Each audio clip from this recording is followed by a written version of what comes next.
Welcome, everyone. Thank you for joining this tribute to our dear friend, Debbie Shrimpton. We all know that if Debbie was here, she would be moaning about how we are wasting our time doing this and need to move on. My response to Debbie would be that this is our way of giving her the love she gave each and every one of us every day of her life. Debbie also had the ability of making you feel special when you were with her, and that you were the most important person to her at that moment. She found what there was to celebrate in each of us and made one feel they could achieve whatever they wanted to achieve.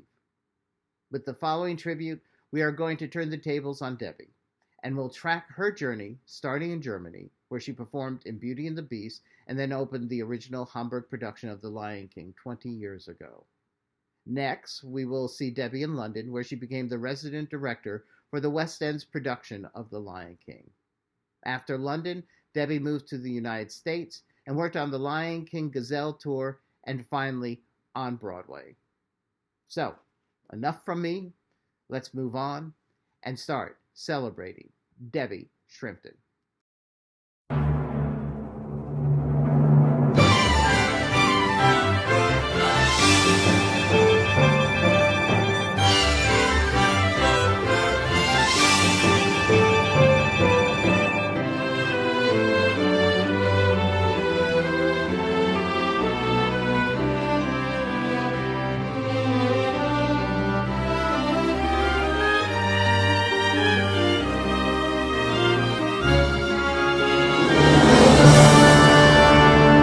Mesdames et messieurs, it is with deepest pride and greatest pleasure that we welcome you tonight. And now we invite you to relax. Let us pull up a chair as we all present Debbie in Germany.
This untouchable touching denoiser of sound, loyal girl, orbiting swiftly, alone and surrounded, remains laughing serenely, acerbically funny, with practical, unsentimental, real caring.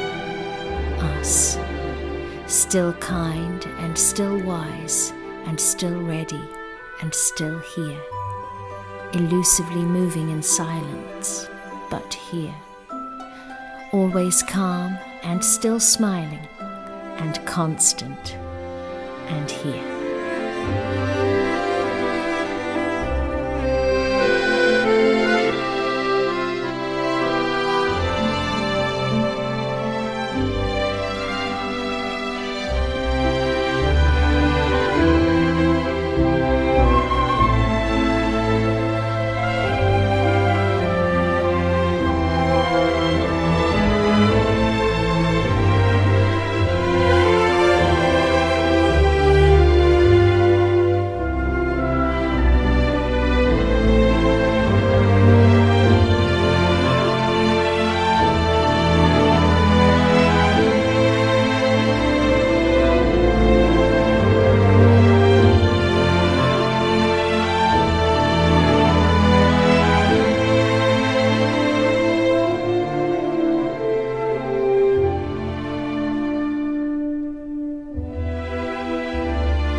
To use this opportunity to tell you guys one of my most incredible moments with this woman.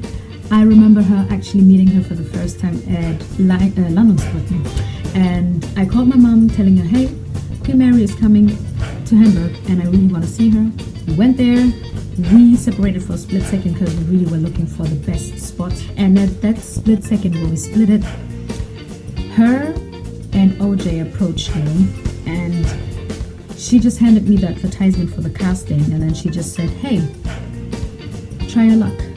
And I took it, I looked at it, looked up again, and she was gone. And I was like, what in the heavens of angels is going on? And due to, of course, many influences and many beautiful people as well, I was able to be on stage. But before that, there is another moment that I had with her. I just know that I had my first rehearsal. And after that rehearsal, we gathered in a circle and she was talking, and along the line something about premiere. And everyone was looking at me and clapping. I was like, what is going on? I turned to Nelson and I asked him, Nelson, what just happened? Because I don't understand. And he was like, well, she just announced that you're about to have your premiere on Saturday. And I was like, what? I just got here. And like, those are the moments for me, because she must have seen something.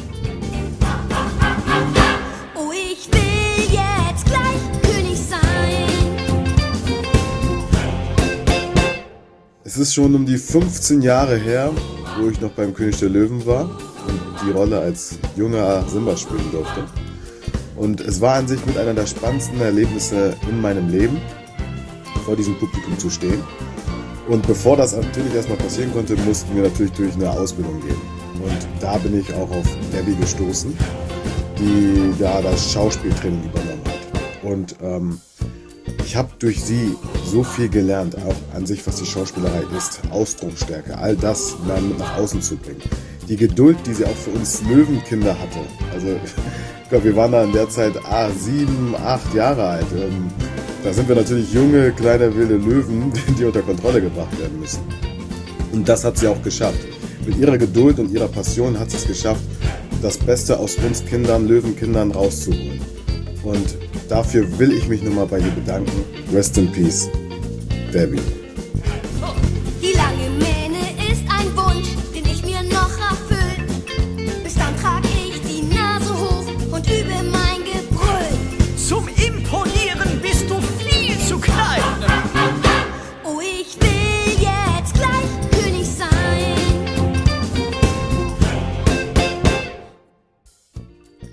I remember my first audition and my first rehearsal with Debbie together on stage, and I was so small, and we walked in this big ass room, and she always had her really polite and perfect smile, and she also taught me to always walk up straight.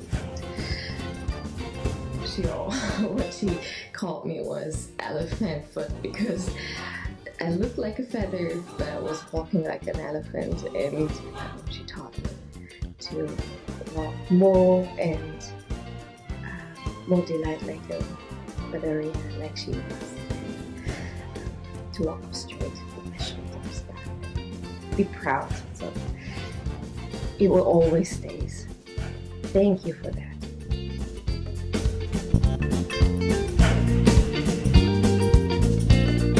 Es ist eine wirklich sehr lange Zeit, seit ich den kleinen Simba gespielt habe, bei König der Löwen. Eine wirklich sehr spannende, prägende und interessante, lehrvolle Zeit. Und wenn ich zurückblicke, dann fällt mir immer als erstes eine Person ein, das ist unsere liebe Debbie, die uns wirklich Stück für Stück das Schauspiel näher gebracht hat und sehr viel Geduld mitgebracht hat und mit Feingefühl es geschafft hat, uns Löwenkinder vorzubereiten für die große Show. Und das war eine wirklich sehr inspirierende Zeit, prägende Zeit, auch fürs ganze Leben. Ich habe vieles mitgenommen, muss ich sagen, was zum einen damit zu tun hat, dass sie mir gezeigt hat, wie präsent man sein muss und ausdrucksstark. Und das alles hat sie im Schauspielunterricht mir gezeigt und das kann ich für das ganze Leben einfach nur mitnehmen. Liebe Debbie, wir vermissen dich wirklich, wirklich sehr und wir wünschen dir das alles Gute da oben und mögest du in Frieden ruhen.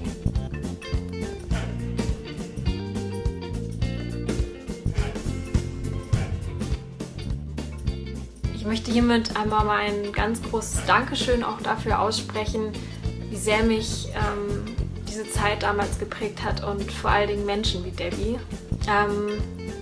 Ich habe sie als eine sehr liebenswürdige, vor allen Dingen lustige Person in Erinnerung, die unglaublich gut mit Kindern umgehen konnte. Es ist einfach immer schön, wieder an diese Zeit zu denken und sie ist immer ein Teil von dieser Erinnerung. Und ich muss auch ganz deutlich sagen, dass sie ganz ausschlaggebend dazu beigetragen hat, dass ich später den Weg zur Musicaldarstellerin auch beruflich gegangen bin. Also ich denke, ohne Personen wie sie wäre es vielleicht gar nicht zustande gekommen, dass ich diese Motivation gefunden habe, dass das mich so geprägt hat, dass ich das dann auch später im Erwachsenenleben weitergegangen bin, diesen Weg. Ich muss immer wieder zurückdenken daran, wie sie es geschafft hat, uns irgendwie mal gute Laune zu bringen, wenn wir gerade vielleicht dachten, dass es nicht so gut läuft oder Motivationsloch hatten. Und eine ganz besonders witzige Erinnerung, die ich hatte von ihr oder noch immer habe, ist, dass ich sie öfter mal angetroffen habe, wie sie eine rohe Stange Sellerie gegessen hat und auch oft mit Marmite dazu. Und ich habe als Kind nicht verstanden, was ist das? Ich habe sowas nie gegessen und habe sie dann immer gefragt und dann meinte sie einmal, dass das halt typisch australisch ist und dass sie das total gerne isst und ich konnte das gar nicht nachvollziehen. Aber das ist eine sehr schöne Erinnerung, die ich von ihr habe und von der ich auch noch immer erzähle, wenn mich Leute über die Löwenschule fragen. Also hiermit ein ganz großes Dankeschön von mir.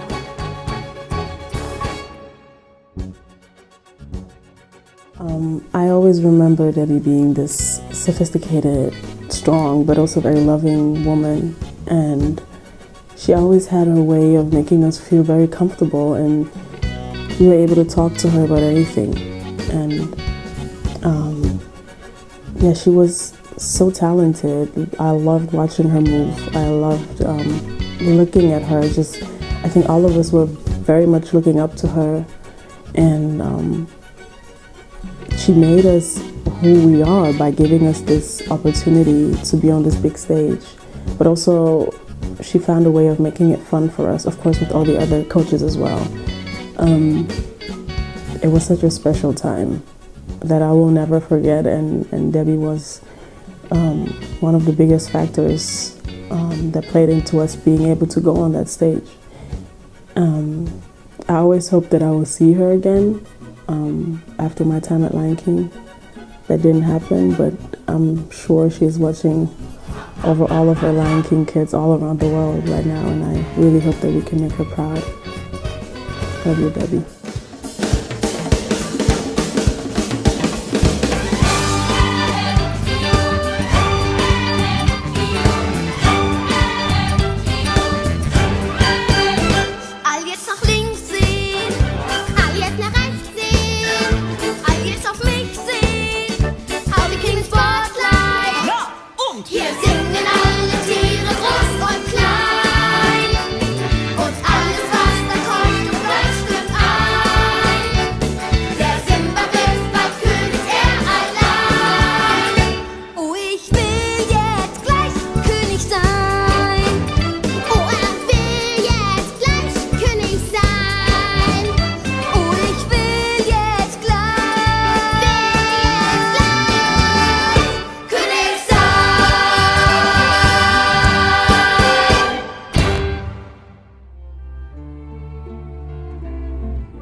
Don't think of her as gone away. Her journey's just begun. Life holds so many facets, this earth is only one. Just think of her as resting from the sorrow and the tears in a place of warmth and comfort where there are no days or years.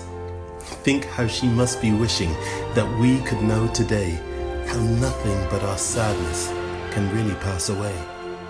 And think of her as living in the hearts of those she touched. For nothing loved is ever lost, and she was loved so much. Every single minute of my time, especially in the last year, has been amazing, and I thank you all 100% from the bottom of my heart that I could have that experience and be here with you, and that I go is not a bad thing, because change is good. And I hope that you all just keep going, doing what you're doing, and keep loving it and keep doing it, because it's really important that we do. And yeah, don't fuck up.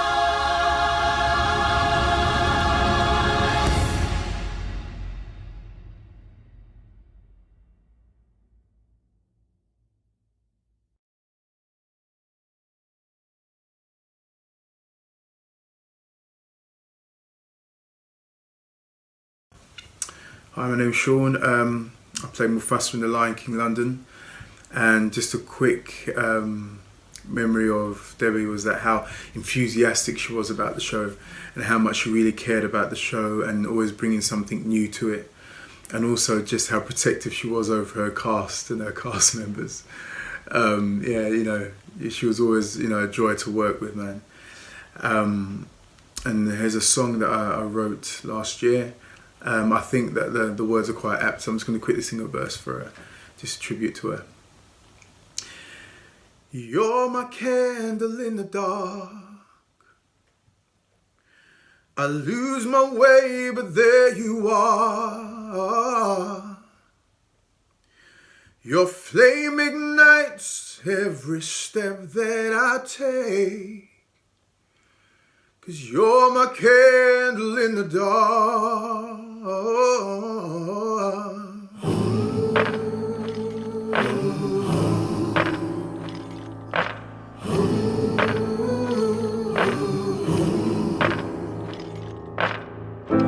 You're my candle in the dark. I lose my way, but there you are. Your flame ignites every step that I take. 'Cause you're my candle in the dark.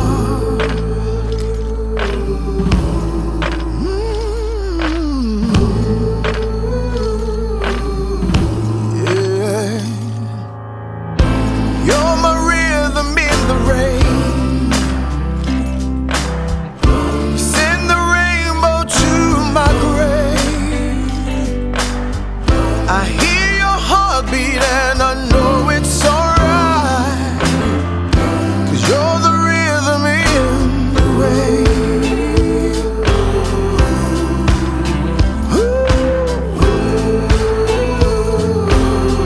Yeah, yeah, yeah. You're the lightning in my storm. You make it right from every wrong. I need your love 'cause it strikes out my pain. 'Cause you're the lightning in my storm. Your love has saved me from within. My fate is in your hands again. My freedom's in the promised land. Without you, I'm only half a man. Come too far for this road to end. And even if I lose again, the light inside me brightens my way.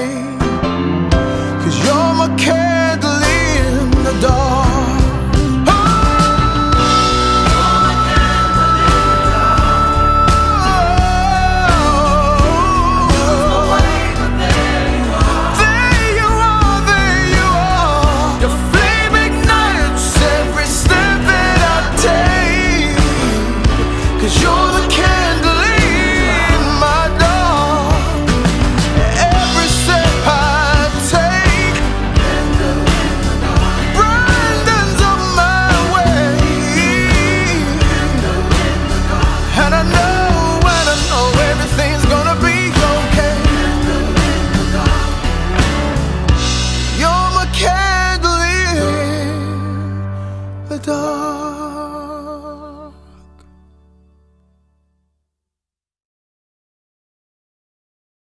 Hi, I'm Michelle.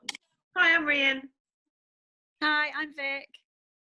Hi, I'm Sarah. Hi, I'm Kat. Hi, I'm Andy. Hi, I'm Di. Hi, I'm Claire. Hi, I'm Joe. Hi, I'm Claire. So a group of the technical team from Lion King London, or throughout the years, have got together to have a little Zoom conversation to talk about some of the stories and our memories of Debbie, and to talk about what a wonderful woman she was, and to just share our thoughts about her time at Lion King London.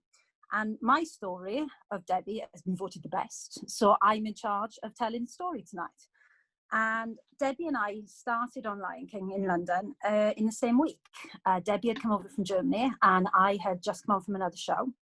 And the minute I started, I had to learn the book because we were about to go into a cast change. So I'd been on the show for 3 weeks when we started cast change, and it was a major cast change.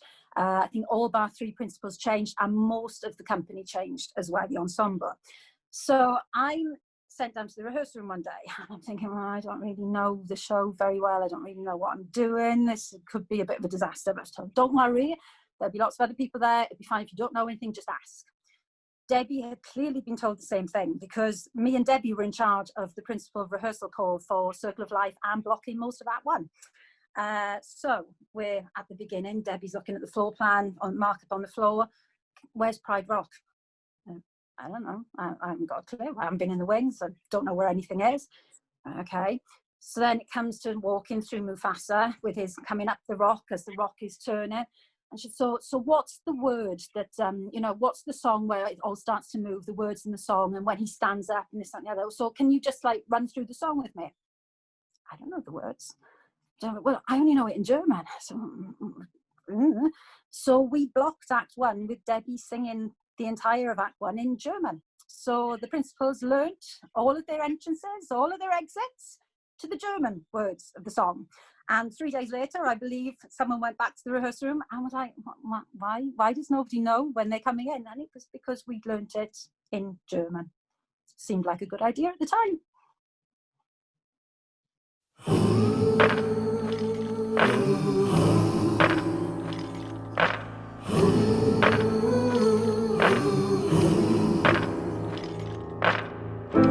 You're my candle in the dark.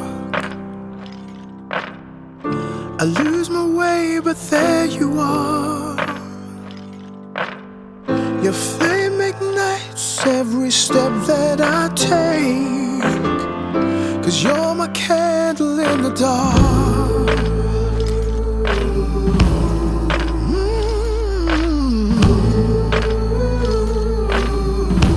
Yeah. You're my rhythm in the rain.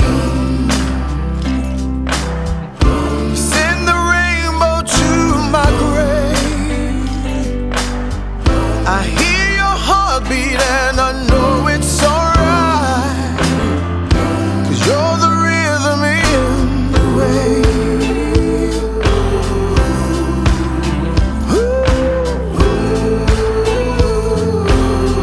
Yeah, yeah, yeah.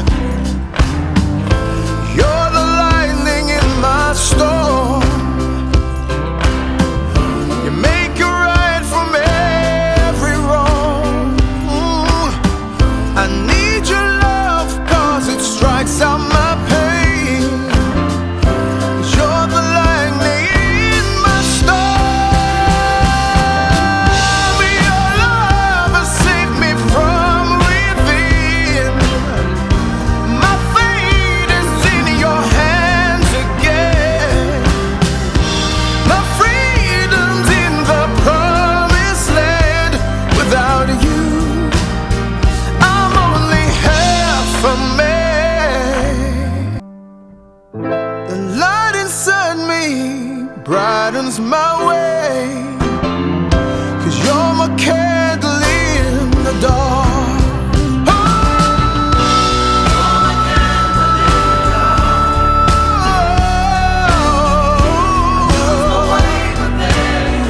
There you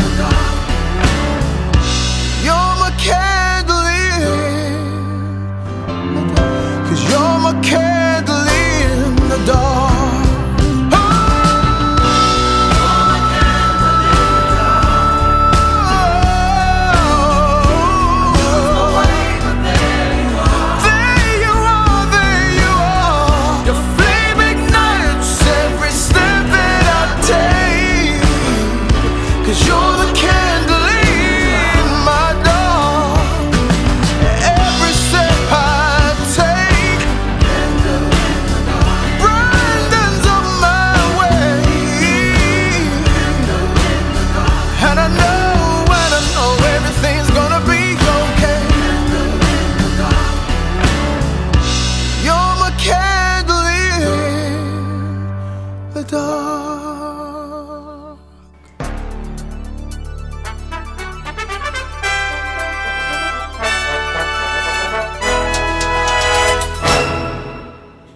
This one is the Phil and Kirsty Award for Most Publicised Relocation. And the nominees are George Asprey for his blow-by-blow account of his purchase in Woking, Mark Lingwood for making the biggest fuss about the shortest move from Brockley to Catford, and finally Debbie Shrimpton for her Facebook group Look What I've Done to the Kitchen. And the winner is Debbie Shrimpton.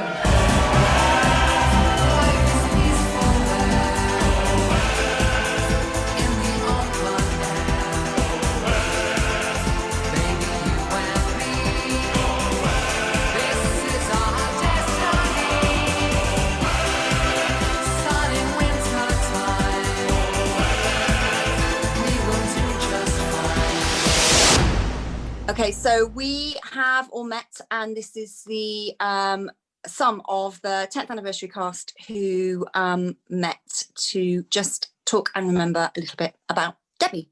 So if everybody would like to introduce themselves. Hi, I'm Gloria. I was Debbie's first London Nala.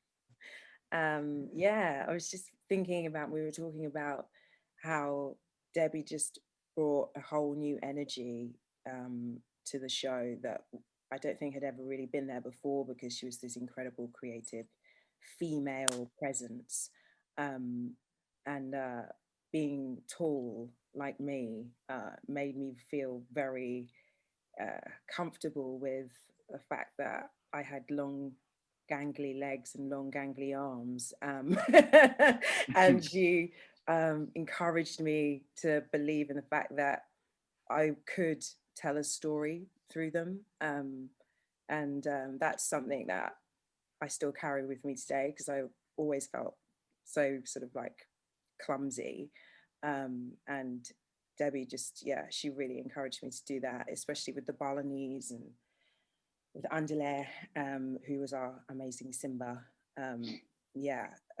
who also is not with us anymore. So they are together, we know that, having the best time, probably drinking JDs and Cokes and all that kind of stuff. So, but yeah, she really brought something special. And I was saying to the guys earlier that there was a moment after rehearsal that we'd had, Andale, Debbie and I, doing Balinese, that for Can You Feel the Love Tonight, she really pushed us and she really made us go there.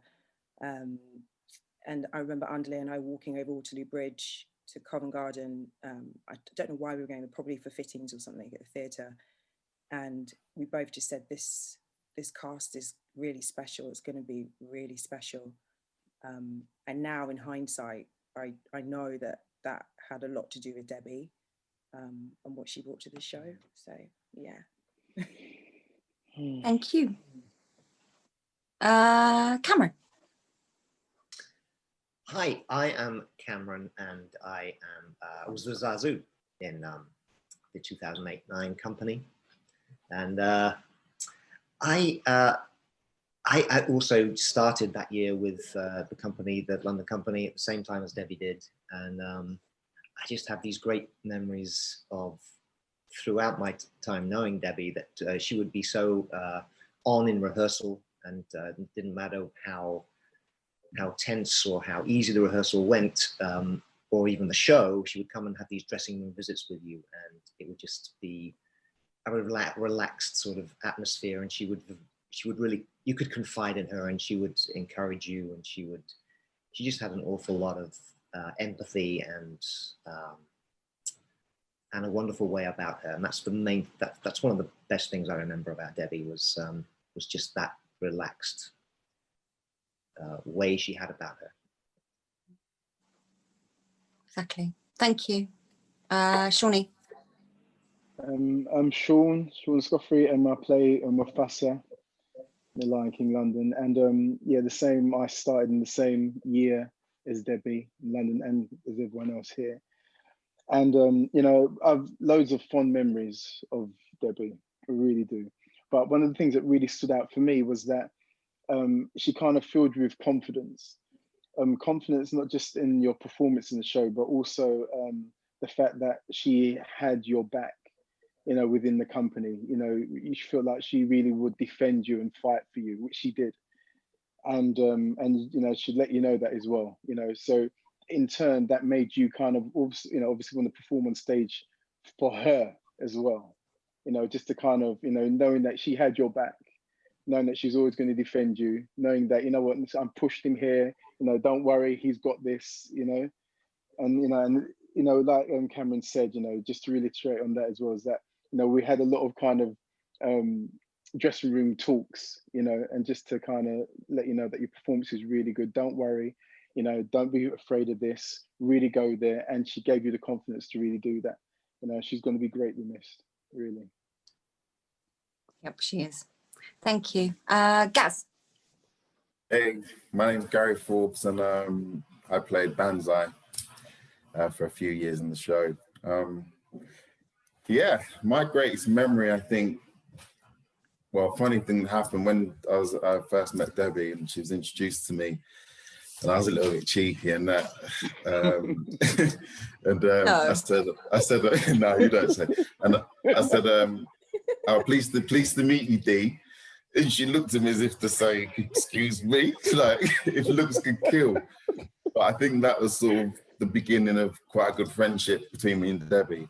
And I also was the assistant children's director. So I worked quite closely with Debbie, and, you know, it's quite a technical show anyway for the adults, let alone the kids, the stuff that they've got to do and the moving parts of the set and the costumes and everything. And I just used to sit and watch her, and she just had a way of getting these kids to just be, be the lionesses or whatever, just or the Bolognese, the style. She had a way of just getting it out of them.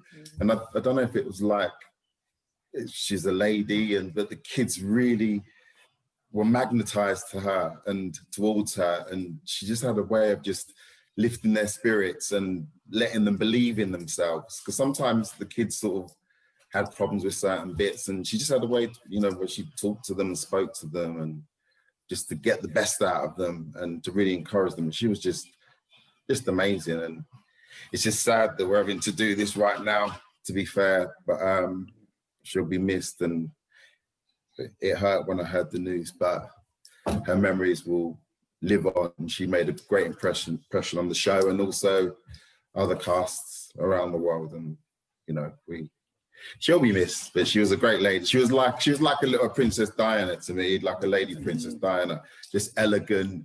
She walked into the room and she was just, you're like, wow, like royalty almost. And then once she finished with the show and, when she chilled with the cast, she was just like a different person. And she was amazing, and I will miss her a lot. Thanks, Gary. Yeah. George.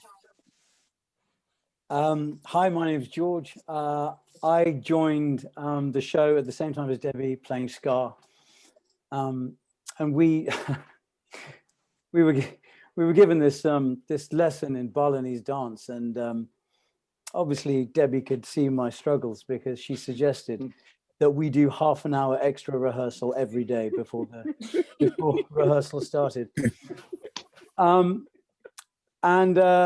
she was there, she was trying, and as you know, she's a dancer. She was moving fantastically, and I wasn't, and she wasn't afraid to point this out either. She wasn't backwards in coming forwards, put it that way. Oh boy! And I know that both her and Adelaide are up there now, laughing at me because 13 years later I still can't do it. But she also joined the company for a second stint as our director. The difference in her was immense. She was hugely knowledgeable about the show. She was hugely confident in her own abilities. She was fantastic, and she revitalized the show because it had lost a little bit of the something that it had in 2008. When she came back in, she absolutely nailed what it was that was missing. She really was a phenomenal director and a fierce, fierce woman and a really lovely friend. Ukuhamba kwakho kusizume kakhulu. Singalindele lafika isela lakuntshontsha emehlweni ethu. You are at peace. You have run your race. Thank you for the wisdom, the love you shared with us. We are gonna miss you. Lala ngokuthula. Kuyosulwa inyembezi nokufa kwezinsizi. Ayebalwe iminyaka ubusuku abukho. And I know everything's gonna be okay. You're my candle in the dark.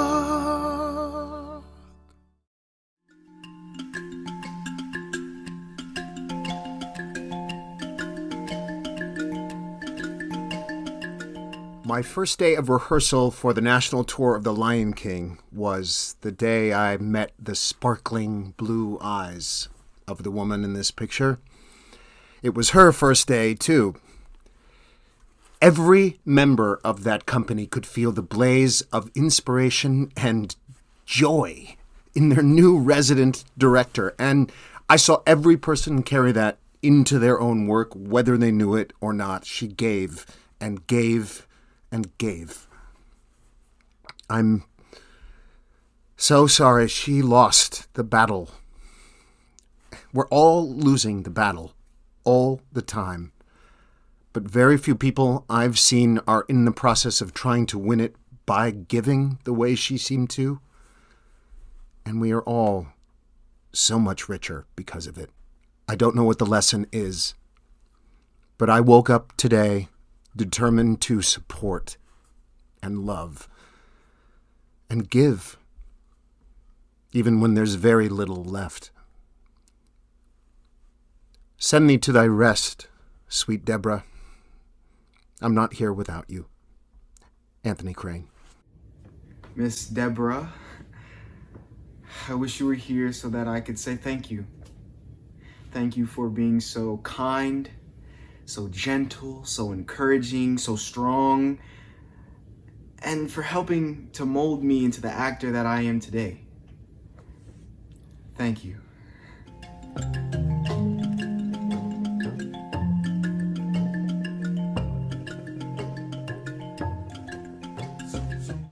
Miss Debbie really helped me a lot when I came to the Gazelle company. I had been with the show for many years already.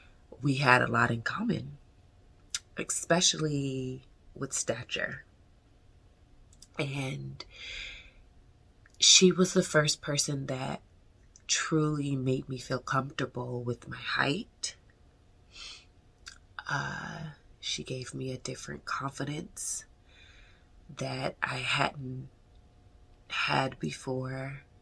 She was definitely someone that really just like grabbed my heart. She told me that, you never know when someone comes to the theater if it's their first time seeing a show or if it could possibly be their last time seeing the show. And that really stuck with me. And not in just a sense of performing. It stuck with me with just being good person, because you never know the interaction that you will have with someone, if it will be their last, period. I have a deep, special place in my heart for Miss Debbie, and I am gonna miss her. Hi, everybody. I first met Deborah when I was sent out to help out when Fred Kleisner was recovering from a bicycle accident. And she was in the midst of rehearsing a whole new lineup of principals. And I could observe right away that she was a force of nature. And but quickly, we found ourselves due to a Lion King casting emergency with injured new principals and unrehearsed understudies. We had to fly out emergency replacements, and the schedule provided us with an afternoon and a half to get them safe to perform in the next venue. And so we scheduled these rehearsals, and she was a wonder of efficiency and got through all the material, and we had 30 minutes left before the call was meant to end. And I should have said how impressed I had been by her fine work, but instead I said, "Oh, I see that you pad your time estimates, and I'll keep that in mind next time I'm making the schedule." And Deborah's poor eyes were like saucers, and I was so immediately I was upset that she had taken me seriously, and I couldn't tell her fast enough that I had been joking. And but she was her shock was amazing to me, because nobody could have been more impressive. And from then on, I relished every moment that I got to work with her.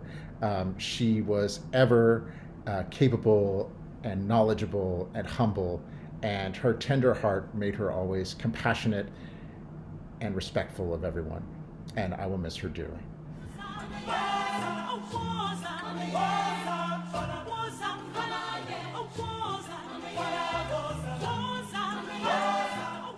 I will always remember your energy, that vibrant spark.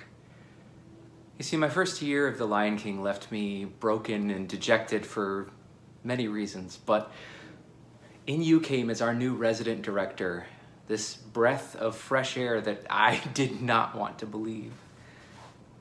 But you won me over immediately. You saw in me what I couldn't see. You took the time to work with me and to work with the puppets. You helped me see the beauty of the show that I got to do 8 shows a week. And if you did that for me, then you did that for every single one of the company members that were in your charge. I have one story. I remember when Lion King was in Montreal, and the theater had this beautiful ballet studio, and you decided that you wanted to teach some ballet classes. And I, not being a ballet dancer, decided to join anyway, and you literally soared. To see you in your element is something that I am so grateful to have experienced in my lifetime, and it is something that I will not soon forget. Godspeed, dearest friend. The Lion King companies worldwide have lost their queen, and you will be sorely missed.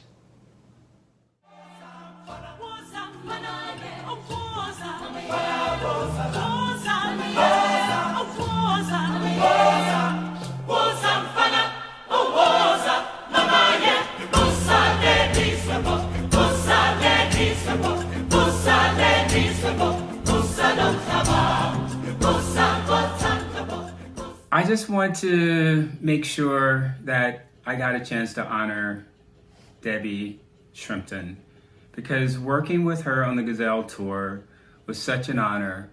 I was so blessed to have her as my RD. I learned so much from her, and I respected her dedication to the show, her knowledge of the show, and the love that she had for the show and for everyone on it. I just wish that she could see that she knew in her heart of hearts how valuable she was and how much she would be missed. So, Debbie, I just want to say, I miss you. I hope that you are with your dad and you're in a happy place, and that we all love you.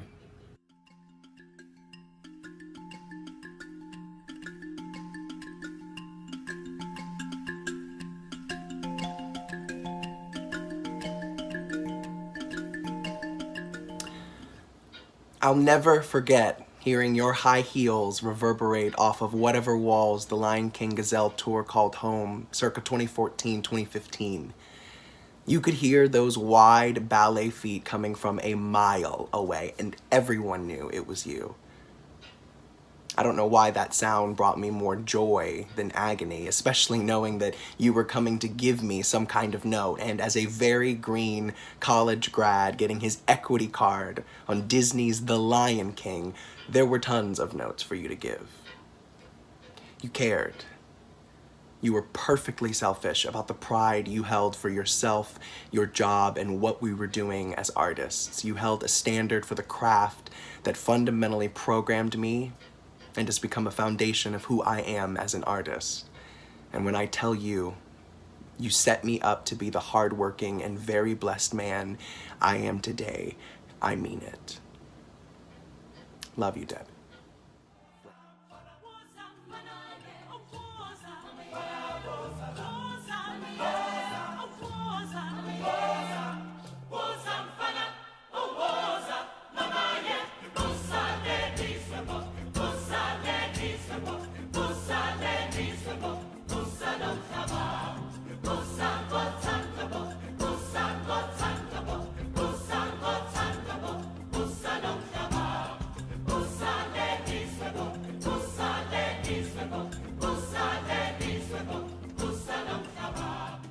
First memories of Deb when she came to Broadway, I remember her saying to me, listen, at rehearsals, I don't like to screw around. We're going to go in there, we're going to get the job done, and we're going to get out because we all have things to do. And I thought to myself, I like her. Here's what I don't like. I don't like that I don't get to see her anymore. And what I really don't like is I don't get to be a jackass in front of her anymore. And what I mean by that is how I would force myself in her office whenever I wanted to. It was my favorite thing to do. I normally did it when I knew she was kind of going through something. She was in her head about something, and I would just sort of like barge in. And what was great about it was in that moment, I saw her eyes open up wider, a smile come to her face. She would stop everything that she would do, turn her chair around, and say, Mr. Ferris, sit down, tell me a story, make me laugh. And if that's what I got to do for her in our time together, if I got to just raise her spirits and give her a smile, then it was my privilege and my honor. Deb Shrimpton, I love you. She would show up with great energy, upright, tall, lovely silk scarf draped around her neck, crystally, lovely, shiny, blue, glassy things hanging from her ears, earrings and pendants and necklaces and things.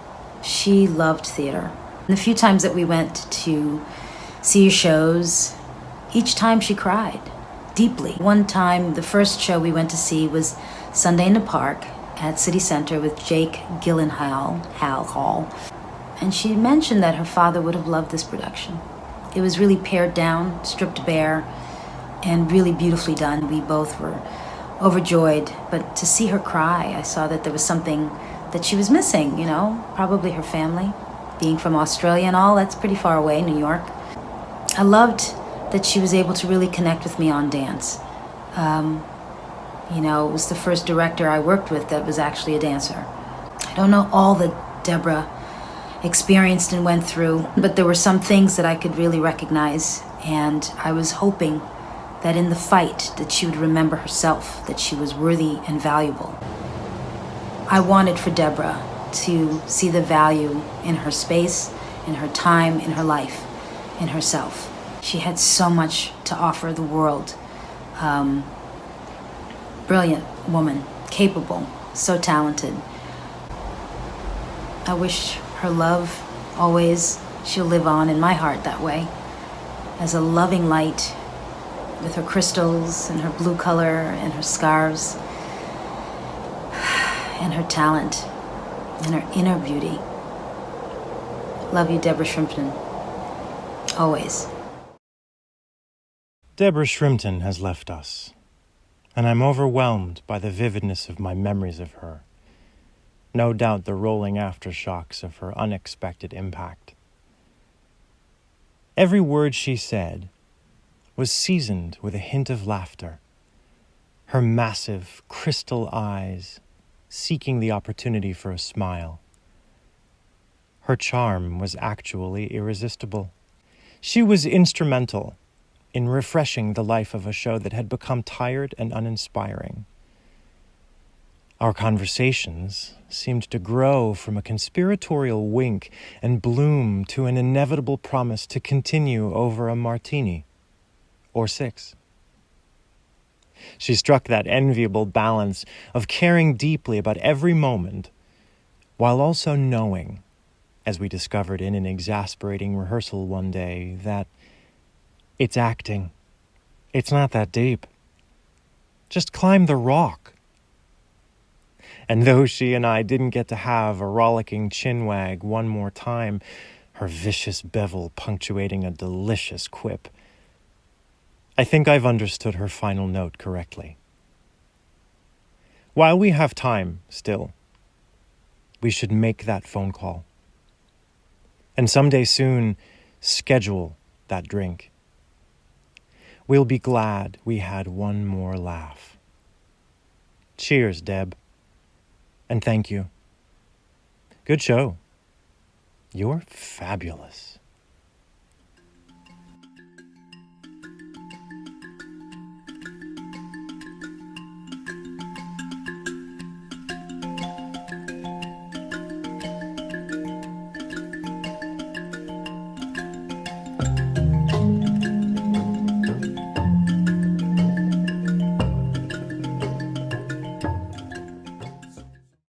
Everybody, my name is Jelani Remy, and I had the pleasure of working with Deborah on the Lion King Gazelle tour and on Broadway. And Deborah meant the world to me. She was someone I looked up to because as an actor, I felt like she saw me and she fought for me and she tested me and she pushed me to be my best.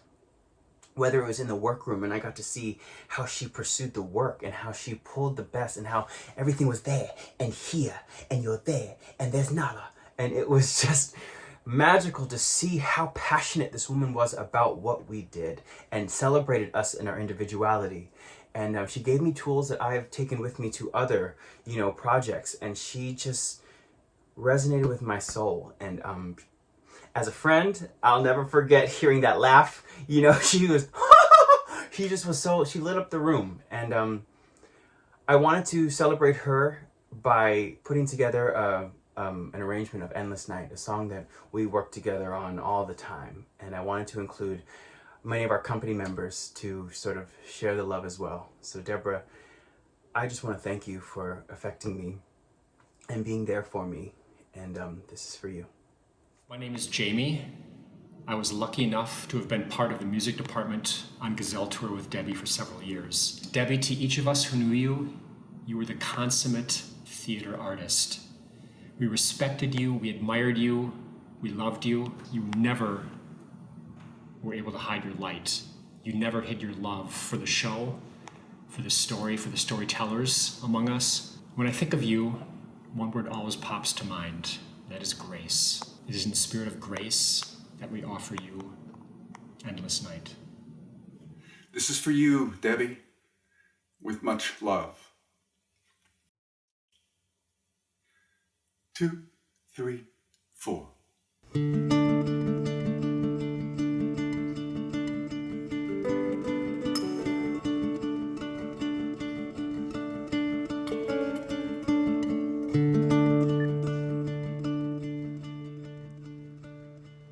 Where has the starlight gone? Dark is the day. How can I find my way home? Home is an empty dream, lost to the night. Father, I feel so alone. You promised you'd be there whenever I need whenever I call your name. You're not anywhere. I'm trying to hold on, just waiting to hear your voice. One word, just a word will do to end this nightmare. When will the dawning break? Oh, last night, sleepless, I dream of the day when you were by my side, guiding my path. Farther I can't find the way. You promised you'd be there whenever I needed you. Whenever I call your name, you're not anywhere. I'm trying to hold on, just waiting to hear your voice.